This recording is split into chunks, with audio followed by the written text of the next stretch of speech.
Hello guys, welcome back to Enable Website Design. In this video, I will show you to add the shortcode in WordPress menu.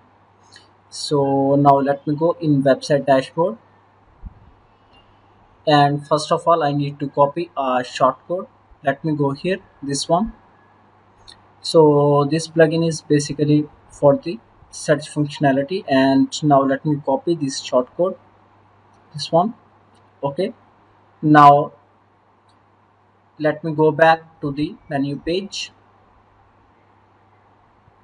scroll down, and here you can create a menu. So for example, if I give a name primary menu, then select this one, then click on create menu, and now let me add this shortcode. Okay, so simply you can go and click on custom links and then add hash, this one, then add the shortcode, then click on add to menu. And now I want to add some more pages, so this one, sample page, blog page. Okay, add to menu,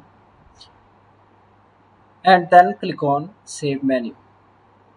Now let me go back and reload the page. Now here you can see with the shortcode, here you can see this one is changed into a search box.